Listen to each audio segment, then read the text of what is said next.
அஸ்ஸலாமு அலைக்கும் வரஹ்மத்துல்லாஹி வபரகாத்துஹு. சிக்கன் மந்தி நல்லா டேஸ்ட்டாக சூப்பராக எப்படி செய்கிறதுன்னு பார்ப்போமா. நல்லா சோறும் உதிரி உதிரியாக. இதுக்கு நம்ம மசாலா அரைக்கணும். இப்போ என்னென்ன மசாலான்னு பார்ப்போம்.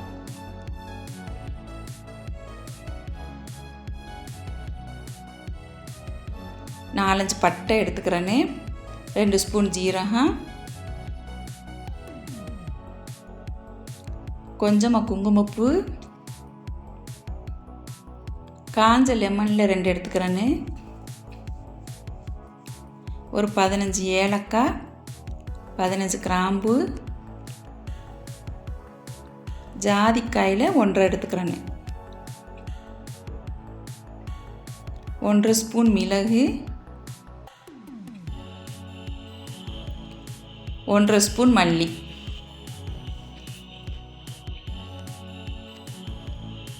இது எல்லாத்தையும் நம்ம அரைச்சிக்கிறோம் மிக்சியில். இதோட 1 ஸ்பூன் மஞ்சத்தூளையும் போட்டு நம்ம அரைச்சிக்கிறோம். லெமனை மட்டும் நம்ம அரைக்கக்கூடாது.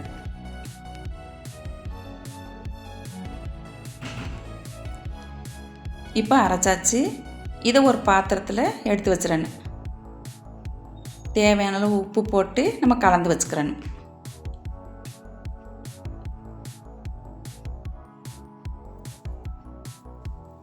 தண்ணி ஊற்றக்கூடாது. தண்ணி ஊற்றாமத்து நம்ம கலந்து வச்சுக்கிறேன். இப்போ நல்லா எல்லாத்தையும் கலந்தாச்சு. இப்போ நான் 1.5 கிலோ சிக்கன் எடுத்திருக்கிறேன்.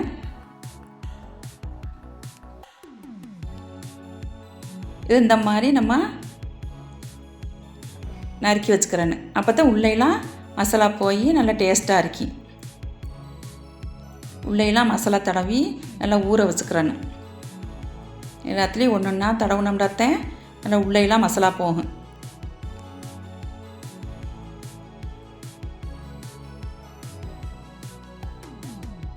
இப்போ எல்லா சிக்கன்லேயும் மசாலா தடவியாச்சு.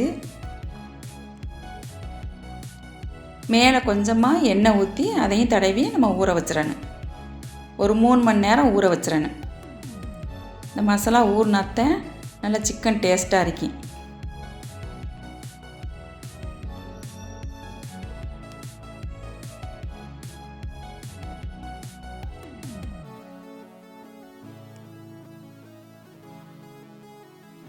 இப்போ இதை மூடி வச்சுட்டு நம்ம அரிசி ஊற வச்சுக்கிடுவோம். நான் பாஸ்மதி ரைஸில் 5 டம்ளர் எடுத்திருக்கிறேன். இதை கழுவிட்டு ஒரு அரை மணி நேரம் ஊற வச்சிடணும். இப்போ சிக்கன் நல்லா ஊறிடுச்சு. நம்ம வேக வைக்கணும். ஒரு சட்டியில் 1 கப் தண்ணியை ஊற்றி நான் கண்ணு கோப்பையை வச்சு அது மேலே வச்சு தான் நம்ம வேக வைக்க போகிறோம். இப்போது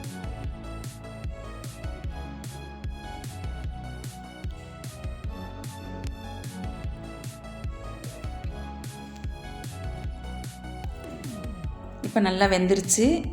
இது ஒரு தட்டில் எடுத்து வச்சுட்டு மீதி உள்ளதையும் நம்ம இதை மாதிரியே வேக வச்சு எடுத்துக்கிறேன்னு.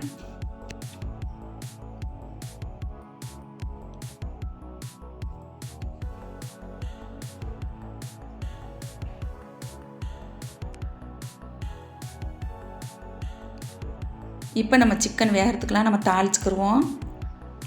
இப்போ ஒரு சட்டி அடுப்பில் வச்சுட்டு 2 ஸ்பூன் நெய், ஒரு 3 ஸ்பூன் எண்ணெய் ஊற்றிக்கிறேன்னு. இது தாளிக்கிறதுக்கு 1 ஸ்பூன் மிளகு, ஒரு 5-6 கிராம்பு, 5-6 ஏலக்காய், 2 பட்டை,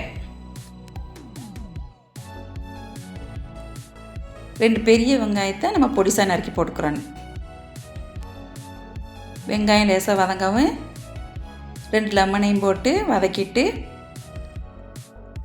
நம்ம சிக்கன் வேக வச்ச தண்ணி இருக்குதுல்ல அதை ஊற்றி நம்ம சோறு வேக வைக்கணும்.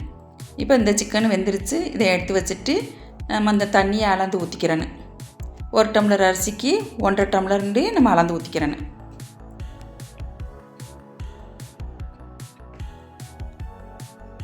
இப்போ தண்ணியை ஊற்றி தேவையான அளவு உப்பு போட்டு நல்லா கொதிக்க வச்சிடறேன்னு. இப்போ நம்ம சிக்கனை பொரிச்சுக்கிடுவோம். ஒரு சட்டியில் பட்டர் போட்டு பட்டர் உருகவே நம்ம சிக்கனை 2 போட்டு பொரிச்சு எடுத்துக்கிடுவோம். இப்போ நல்லா கொதிச்சிருச்சு தண்ணி. இப்போ அரிசியை போட்டு நல்லா கலந்து விட்டு நம்ம வேக வச்சுக்கிறோம்.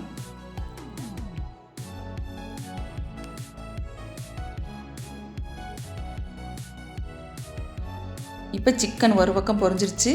இப்போ திருப்பி போடணும். ஏற்கனவே நல்லா வெந்துருச்சு, அதனால் லேசாக பொரிச்சா போதும். இப்போ சோறு நல்லா தண்ணி வற்றி வருது. நல்லா கிளறி விட்டுட்டு நம்ம தம் போட்டுறணும். இப்போ சிக்கன் நல்லா பொரிஞ்சிருச்சு. இதை எடுத்து வச்சுட்டு நம்ம இதே மாதிரியே எல்லாத்தையும் பொரித்து எடுத்துக்கிறணும்.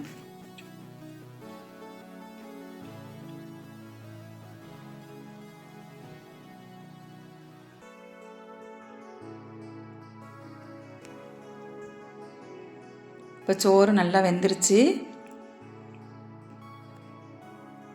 இப்போ நம்ம மேலே சிக்கன் எடுத்து வைக்கணும். எல்லா சிக்கனையும் எடுத்து வச்சுட்டு ஒரு சின்ன கல் கிளாஸில் கறியை சூடு பண்ணி தீக்கங்காக்கி நான் வச்சிருக்கிறேன். கொஞ்சமாக நெய் ஊற்றி நம்ம அந்த புகைக்கி அப்படியே மூடி வச்சிட்டேன். சூப்பராக வெந்துருச்சு. நல்லா புகை மணமாகவும் இருக்குது. இப்போ மயோனஸுக்கு 2 அவிச்ச முட்டை, 4 வெள்ளைப்பூடு, 1/4 ஸ்பூன் சீனி, 1/4 ஸ்பூன் உப்பு, கொஞ்சமாக எண்ணெய் ஊற்றி நான் அரைச்சிக்கிட்டேன். இப்போ மயோனஸ் ரெடி ஆயிடுச்சு. சூப்பராக சோறு வெந்துருச்சு. இப்போ நம்ம சாப்பிட வேண்டியதுதான். சூப்பராக இருந்துச்சு. செய்து பாருங்கள். செய்து பார்த்துட்டு எப்படி இருக்குதுன்னு சொல்லுங்கள். லைக் பண்ணுங்கள், ஷேர் பண்ணுங்கள், கமெண்ட் பண்ணுங்கள். மறக்காமல் சப்ஸ்கிரைப் பண்ணுங்கள்.